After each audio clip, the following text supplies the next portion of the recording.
Hello students, IB technical classes के YouTube channel पर आप सबका बहुत बहुत स्वागत है। आज हम लोग testing and maintenance of electrical machine का सिलेबस एनालिसिस करने जा रहे हैं। यानी पूरे सेमेस्टर के अंदर, इस पूरे जर्नी के अंदर हम लोगों को testing and maintenance of electrical machine के अंदर क्या क्या चीज़ें पढ़नी है, कौन कौन सा टॉपिक कवर करना है, किस यूनिट के अंदर क्या क्या चीज़ें पढ़नी है, उसके बारे में हम लोग आज डिस्कशन करेंगे। यानी पूरे सिलेबस का ओवरव्यू देखेंगे। तो सबसे पहले हम लोग ये जानते हैं कि testing and maintenance of electrical machine आप लोगों को 6 सेमेस्टर के अंदर क्यों दिया गया है।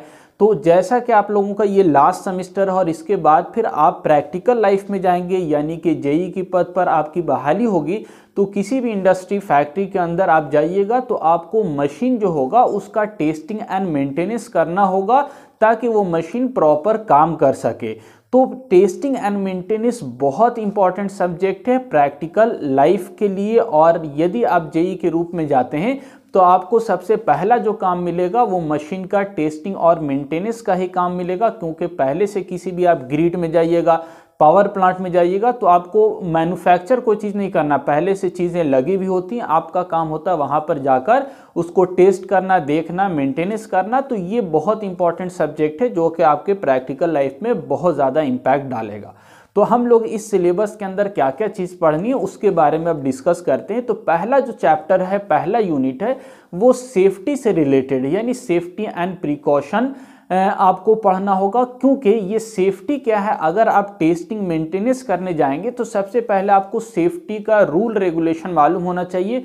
क्योंकि आप उपकरण को देखने जा रहे हैं, उपकरण का टेस्टिंग करेंगे, मेंटेनेंस करेंगे और खुद आपको इलेक्ट्रिकल शॉक लग गया तो आपका जान खतरे में आ जाएगा। इसीलिए आपको सबसे पहले चीज़ जो पढ़नी है यूनिट 1 के अंदर, वो टेस्टिंग एंड मेंटेनेंस के अंदर पहला चैप्टर सेफ्टी से रिलेटेड है। इस सेफ्टी वाले के अंदर कुछ पहले बेसिक टर्म आपको पढ़ना होगी, यानी सेफ्टी किसको कहा जाएगा, हैजार्ड किसको कहा जाएगा और अलग अलग अथॉरिटी क्या क्या है, वो सारी चीज़ आपको बेसिक टर्म से रिलेटेड बातें आप लोगों को जाननी होगी। दूसरा चीज़ जो इसके अंदर हम लोगों को पढ़ना होगा वो है कि फायर कितने टाइप का, यानी आग कितने टाइप का। तो आग को हम लोग क्लासीफाई करते हैं, ए है, बी है, सी है। यानी लकड़ी का आग है, इसके अलावा पेट्रोल लिक्विड के अंदर आग लगता है, इलेक्ट्रिकल शॉक के अंदर आग लगता है। तो बहुत सारे आग को डिवाइड करेंगे और आग अगर लग गया तो उसको हम लोग किस तरह से बुझाएंगे, उसके लिए हम लोग फायर एक्सटिंग्विशर का यूज़ करते हैं, अग्निशामक यंत्र का यूज़ करते हैं, जिसकी सहायता से आग को बुझाया जाता है। तो वो कितने प्रकार का होगा, अलग अलग फायर एक्सटिंग्विशर के अंदर अलग अलग चीज़ें भरी हुई होती हैं, उसके बारे में हम लोगों को इस चैप्टर यूनिट 1 के अंदर जानना है। इसके अलावा आपको एक टॉपिक दिया हुआ है डू और डू नॉट, यानी क्या काम आपको करना है सेफ्टी पॉइंट ऑफ व्यू से और किन चीज़ों से बचना है। जैसे इलेक्ट्रिकल वायरिंग का काम कर रहे हैं तो आपको प्रॉपर शूज़ होना चाहिए, हाथ में इंसुलेटिंग ग्लव्स होना चाहिए, हेलमेट होना चाहिए। तो बहुत सारी चीज़, यानी आपका सेफ्टी से रिलेटेड आपको काम करना होगा। तो क्या करना है और क्या नहीं करना है वो सारी बात आप लोगों को पढ़नी है। इसके अलावा इस फर्स्ट यूनिट के अंदर एक टॉपिक आपका दिया हुआ है IA रूल, यानी इंडियन एक एडमिनिस्ट्रेशन रूल दिया हुआ है। जैसे हम लोग संविधान पूरे देश को चलाने के लिए होता है, इसी तरह कोई भी आप काम कर रहे हैं तो उसके लिए एक रूल नियम बनाया गया है, उस नियम के अधीन होकर आपको करना होगा। तो रूल रेगुलेशन के बारे में भी आपको कुछ बेसिक नॉलेज होगा। तो ये कुछ बेसिक चीज़ें जो फर्स्ट यूनिट के अंदर, फर्स्ट चैप्टर के अंदर पढ़ना है, जिसकी सहायता से आप जब काम करने जाएंगे तो आपको इलेक्ट्रिकल शॉक नहीं लगेगा और आप आसानी से शॉक से बच सकते हैं। इसके अलावा अगर किसी को शॉक लग गया है तो एक टॉपिक दिया हुआ है आर्टिफिशियल रिस्पायरेशन, यानी मानवकृत किस तरह से आप जो है श्वसन क्रिया आप दिलाएंगे, किसी को किस तरह से सांस दिलाएंगे, वो भी पढ़ना है। तो डिफरेंट मेथड होता है आर्टिफिशियल रिस्पायरेशन का, वो सारा आपको फर्स्ट यूनिट, यानी बहुत आसान और बहुत बेसिक है, लेकिन ये महत्वपूर्ण चैप्टर है क्योंकि इसकी सहायता से किसी की जान बच सकती है, किसी को शॉक लगने से प्रिवेंट हो सकता है, बचाव हासिल हो सकता है। तो ये फर्स्ट चैप्टर बहुत इंपॉर्टेंट है, सेफ्टी एंड प्रिकॉशन। दूसरा जो चैप्टर हम लोग को पढ़ना है वो है दूसरा यूनिट जनरल इंट्रोडक्शन, यानी कि बाकी के जो चैप्टर हैं उसमें हम लोग टेस्टिंग और मेंटेनेंस से बात करेंगे मशीन का। तो इस चैप्टर यूनिट 2 के अंदर उसका बेसिक दिया हुआ है, यानी टाइप्स ऑफ मेंटेनेंस कितना है, टाइप्स ऑफ टेस्टिंग कितना है, टेस्टिंग किसको कहेंगे, टेस्टिंग क्यों किया जाएगा, मेंटेनेंस क्या है, मेंटेनेंस से क्या बेनिफिट होगा, ये सारी बात बोलेंगे। टेस्टिंग, ये सारी बात हम लोग इसके अंदर पढ़ेंगे। टेस्टिंग अगर कर रहे हैं तो टेस्टिंग कितने प्रकार का है, डायरेक्ट टेस्टिंग क्या है, इनडायरेक्ट टेस्टिंग क्या है, स्पेशल टेस्टिंग क्या है, तो बहुत सारा डिफरेंट टाइप का टेस्टिंग होता है। वो सारा आपका टेस्टिंग हम लोग इस चैप्टर के अंदर सेकंड यूनिट के अंदर उसका बेसिक देखेंगे।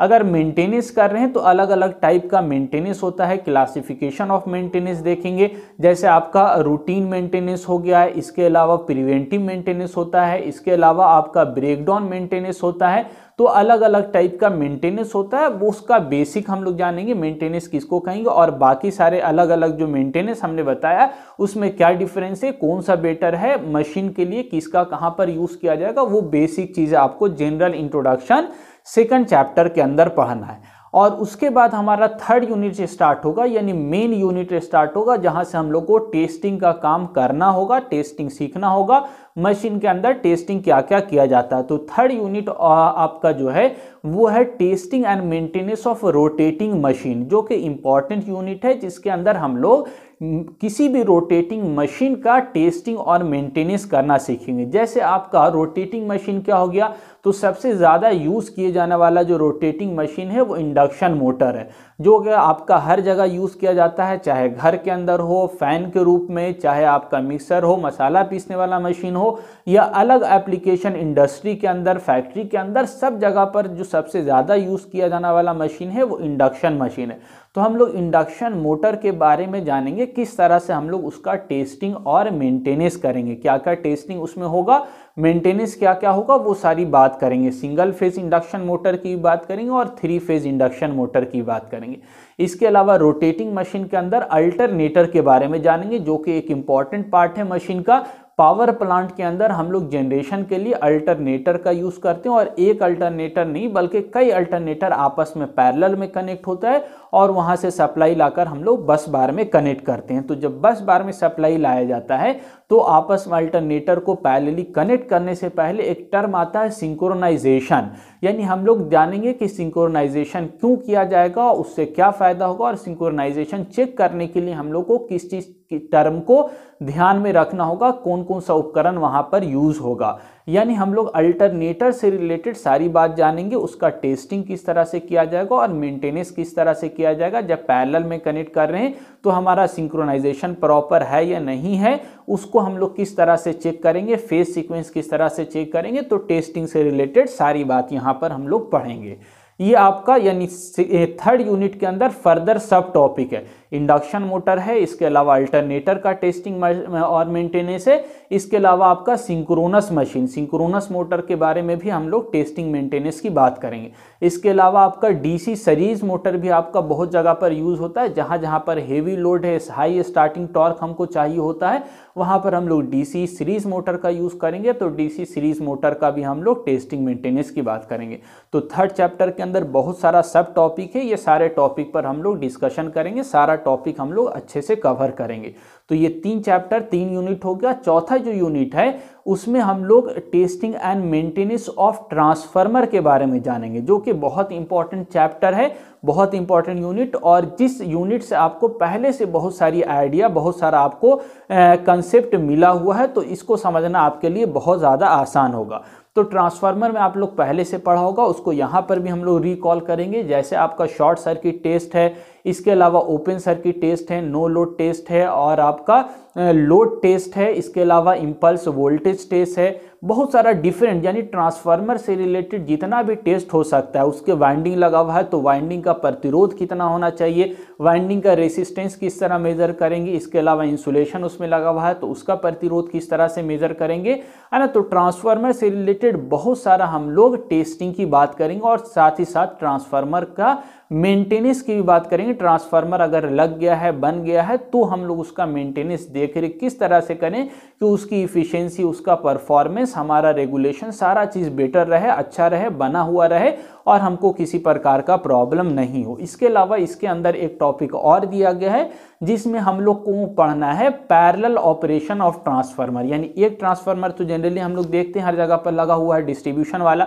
लेकिन बहुत जगह ऐसा होता है कि हम लोग नंबर ऑफ ट्रांसफार्मर को आपस में पैरेलल में कनेक्ट करते हैं, जहां पर लोड हमारा ज्यादा होता है। तो जब ट्रांसफार्मर को लोड, नंबर ऑफ ट्रांसफार्मर को हम लोग लगाएंगे तो उस समय लोड किस तरह से शेयर होगा वो हम लोग जानेंगे और किस तरह से वहाँ पर हम लोगों को ध्यान रखना है ताकि हमारा किसी प्रकार का कोई प्रॉब्लम नहीं हो। तो लोड शेयरिंग पढ़ना है, जब पैरेलल में कनेक्ट करते हैं तो लोड शेयरिंग किस तरह से किया जाता है, और वहाँ पर कुछ हम लोग बेसिक न्यूमेरिकल भी देखेंगे लोड शेयरिंग ऑफ ट्रांसफार्मर से रिलेटेड। यानी ट्रांसफार्मर से रिलेटेड पूरा चैप्टर, पूरा हम लोग टॉपिक कवर करेंगे इसके अंदर, टेस्टिंग और मेंटेनेंस ऑफ ट्रांसफार्मर के अंदर। ये आपका 4 यूनिट हो गया। 5वां यूनिट हम लोगों को जो पढ़ना है वो है आपका इंसुलेशन मेजरमेंट या testing and maintenance of insulation. तो आपको मालूम होगा इंसुलेशन भी जैसे कंडक्टर आपका हर जगह इंपॉर्टेंस रखता है, उसी तरह इंसुलेशन भी हर जगह अपना इंपॉर्टेंस रखता है। यदि कोई भी उपकरण के अंदर इंसुलेशन फेलवर हो जाएगा तो इंसुलेशन फेलवर होने की वजह से वो इक्विपमेंट डैमेज हो जाएगा। कोई भी मशीन की बात करें, हर जगह पर इंसुलेशन लगा होता है, इंसुलेशन खराब होने की वजह से वो इक्विपमेंट के अंदर आग लग सकता है, वो इक्विपमेंट डैमेज हो सकता है, वो इक्विपमेंट खराब हो सकता है। तो इसीलिए आपको इंसुलेशन का बारे में, इंसुलेशन का टेस्टिंग मेंटेनेंस भी बहुत ज़्यादा इंपॉर्टेंट होता है। तो हम लोगों को इंसुलेशन, एक अच्छा इंसुलेटर जो है उसकी प्रॉपर्टी क्या है, इंसुलेशन रेसिस्टेंस किस तरह से मेज़र करेंगे, अलग अलग इक्विपमेंट के अंदर इंसुलेशन का टेस्टिंग मेंटेनेंस किस तरह से किया जाएगा, और ख़ास तौर से हम लोग ट्रांसफार्मर की इंसुलेशन की बात करेंगे। ट्रांसफार्मर के अंदर जो ऑयल भरा हुआ होता है वो क्या काम करता है, अगर 3 फेज ट्रांसफार्मर है तो ईच वाइंडिंग के अंदर इंसुलेशन का काम करता है ऑयल। तो हम लोग ऑयल का इंसुलेशन रेसिस्टेंस को टेस्ट करना सीखेंगे कि ऑयल का इंसुलेशन रेसिस्टेंस जो है वो कितना है, उसका ब्रेक डाउन स्ट्रेंथ कितना होगा, कैसे चेक किया जाएगा, वो कंप्लीट हम लोग उसके बारे में चर्चा करेंगे। तो ये आपका कंप्लीट इंसुलेशन से रिलेटेड सारी बात हम लोग, इंसुलेशन से रिलेटेड टेस्टिंग मेंटेनेंस की बात हम लोग इस 5th यूनिट के अंदर करेंगे। और छठा और लास्ट जो यूनिट है, लास्ट चैप्टर है, वो है इंस्टॉलेशन। ठीक है, इंस्टॉलेशन टेस्टिंग मेंटेनेंस आपका सब्जेक्ट के अंदर दिया गया है, लेकिन इसमें टेस्टिंग मेंटेनेंस नहीं करना है बल्कि इंस्टॉलेशन के बारे में पढ़ना है। यानी किसी भी आप मशीन को रखते हैं तो कहीं पर भी उठा के रख दीजिएगा तो मशीन का परफॉर्मेंस खराब हो जाएगा। खासकर जो रोटेटिंग मशीन है तो उसके लिए आपको प्रॉपर फाउंडेशन बनाना होगा और उस फाउंडेशन के ऊपर आपको उस मशीन को इंस्टॉल करना होगा। तो फाउंडेशन कैसा हो, ताकि आपका किसी भी प्रकार जब मशीन चलेगा तो उसमें वाइब्रेशन नहीं होना चाहिए। वाइंडिंग, अगर वाइब्रेशन होगा तो वाइंडिंग उखड़ सकता है, डैमेज हो सकता है, मैकेनिकल इंजरी पहुंच सकती है। तो उससे बचने के लिए हमारा फाउंडेशन मजबूत होना चाहिए ताकि मशीन को, मोटर को किसी भी प्रकार का कोई हानि नहीं हो। इसके अलावा अगर हम 2 या 3 मोटर को आपस में कपल कर रहे हैं या अल्टरनेटर को मोटर के साथ कपल कर रहे हैं तो उसको जब कपलिंग करते हैं तो अलाइनमेंट हमको प्रॉपर देखना होगा, है ना, कि हमारा अलाइनमेंट सही होना चाहिए, सीधी रेखा में अलाइनमेंट। अगर ऊपर नीचे हो गया, एक आपका टेढ़ा हो गया तो वाइब्रेशन होने लगेगा, मैकेनिकल डैमेज हो जाएगा, शाफ्ट आपस में कपल्ड होता है। तो ये कपलिंग आपका प्रॉपर होना चाहिए। ये भी इंपॉर्टेंट फैक्टर है जो इस चैप्टर 6 यूनिट के अंदर हम लोगों को पढ़ना है ना, किस तरह से हम लोग कपलिंग करेंगे ताकि हमारा वाइब्रेशन नहीं हो, मैकेनिकल किसी प्रकार का कोई हार्म मशीन को नहीं पहुंचे।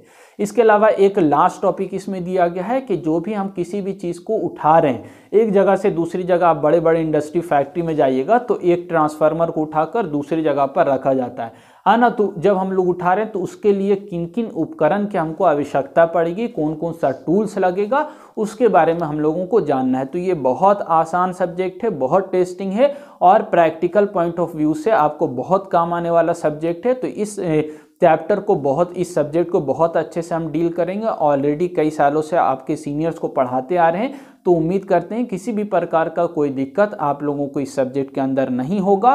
प्रॉपर नोट्स, प्रॉपर आपको सारा जो है चैप्टर वाइज और यूनिट वाइज आपको PDF, आप सारा आपको कंसेप्ट, सारा चीज़ आपको इस सब्जेक्ट के अंदर दिया जाएगा, किसी प्रकार का प्रॉब्लम नहीं होगा। और आगे के वीडियोस के अंदर हम लोग फर्दर टॉपिक के बारे में डिस्कस करेंगे।